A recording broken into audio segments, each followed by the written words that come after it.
अस्सलामुअलैकुम। आज हम होर्डिंग डिसऑर्डर के बारे में बात करेंगे। ये ऑब्सेसिव कंपल्सिव डिसऑर्डर्स की कैटेगरी में आता है। इस डिसऑर्डर में इंडिविजुअल को चीज़ें जमा करने की आदत होती है।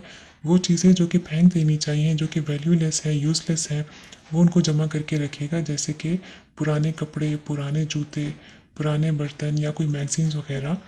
वो इन सब को इसलिए फेंक नहीं पा रहा होता क्योंकि उसको ये लग रहा होता है कि ये चीज़ें बहुत वैल्यूएबल है, बहुत इंपॉर्टेंट है, आगे चलकर उसके काम आ सकती हैं।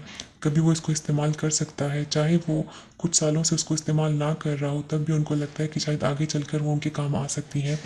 दूसरी वजह ये हो सकती है कि उनको उन चीज़ों से एक इमोशनल और इरेशनल अटैचमेंट फील हो रही होती है, इसलिए वो उनको डिस्कार्ड नहीं कर पा रहे होते। नॉर्मली बहुत से लोगों का होर्डिंग बिहेवियर होता है, वो चीज़ें जमा करके रखते हैं, लेकिन ये बिहेवियर एक डिसऑर्डर तब बनता है जब इससे इंडिविजुअल की लाइफ इफेक्ट हो रही हो, उसके साथ रहने वालों की लाइफ डिस्टर्ब हो रही हो, या वो चीज़ें बहुत स्पेस ऑक्यूपाई कर लें, उन चीज़ों की वजह से गंदगी बढ़ने लग जाए, बीमारियां बढ़ने लग जाएं, तब हम इसको एक डिसऑर्डर कहते हैं।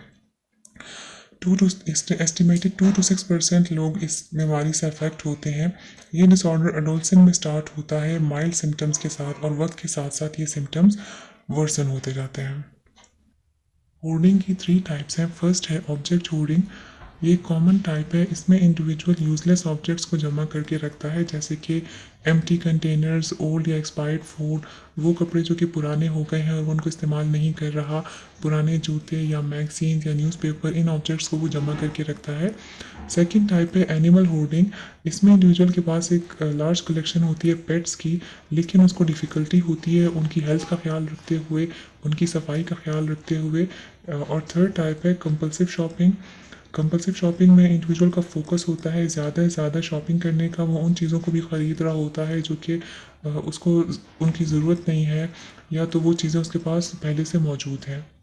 होर्डिंग और कलेक्टिंग में हम डिफ्रेंशिएट इस तरह से कर सकते हैं कि जो कलेक्टर्स होते हैं वो स्पेसिफिक आइटम्स अपने पास रखते हैं, उनकी तलाश उनको होती है, उन चीज़ों को वो जमा करके रखते हैं और उसको वो एक ऑर्गेनाइज वे में डिस्प्ले करते हैं। लेकिन जो होर्डिंग डिसऑर्डर के इंडिविजुअल्स होते हैं, ये रैंडम चीज़ों को स्टोर करते हैं, केयरलेसली, इरेगुलरली उसको स्टोर करके रखते हैं, क्योंकि उनको ये फील हो रहा होता है कि ये बहुत इंपॉर्टेंट और वैल्यूएबल चीज़ें हैं और फ्यूचर में उनके काम आ सकती हैं, या तो उनको एक इमोशनल अटैचमेंट फील हो रही होती है, इसलिए वो चीज़ों को जमा करके रखते हैं और उसको डिस्कार्ड नहीं कर पाते। DSM-5 के अकॉर्डिंगली अगर हम होर्डिंग डिसऑर्डर का डायग्नोस्टिक क्राइटेरिया देखें, तो इन इंडिविजुअल्स में होर्डिंग बिहेवियर होता है।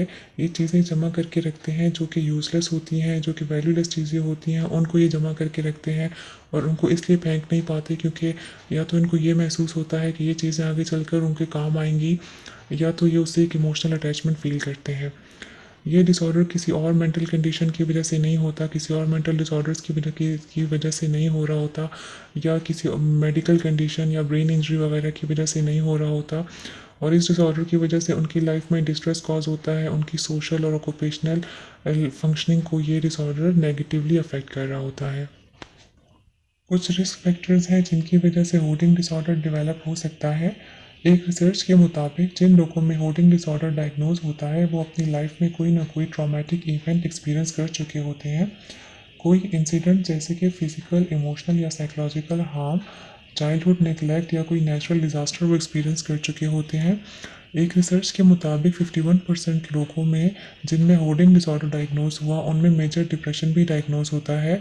24% जो होर्डर्स होते हैं उनमें सोशल फोबिया या जनरलाइज्ड एंजाइटी डिसऑर्डर्स के इश्यूज भी आ सकते हैं। आखिर में बात कर लेते हैं होर्डिंग डिसऑर्डर के ट्रीटमेंट की। ट्रीटमेंट में मेडिकेशन और साइकोथेरेपी दोनों यूज़ की जाती है, क्योंकि ब्रेन चेंजेस भी रोल प्ले करती हैं होर्डिंग डिसऑर्डर को कॉज करने में, जैसे कि न्यूरोट्रांसमीटर का इम्बैलेंस भी होर्डिंग डिसऑर्डर को डेवलप कर सकता है। तो मेडिकेशन और स्टिमुलेंट्स के थ्रू इस कंडीशन को ठीक किया जाता है। ग्रुप थेरेपी में सपोर्ट ग्रुप्स इंडिविजुअल की होर्डिंग हैबिट्स को चेंज करने में मोटिवेट करती हैं। सीबीटी में नेगेटिव थॉट पैटर्न और बिहेवियर को आइडेंटिफाई किया जाता है, उसको चेंज करने पर काम किया जाता है। इसके अलावा सीबीटी अंडरलाइन कंडीशंस को इम्प्रूव करने में हेल्प करती है, जो कि इंडिविजुअल्स की होर्डिंग हैबिट्स को लीड कर रही हैं। आज के लिए इतना ही। मज़ीद वीडियोज़ के साथ फिर मिलेंगे। अल्लाह हाफिज़।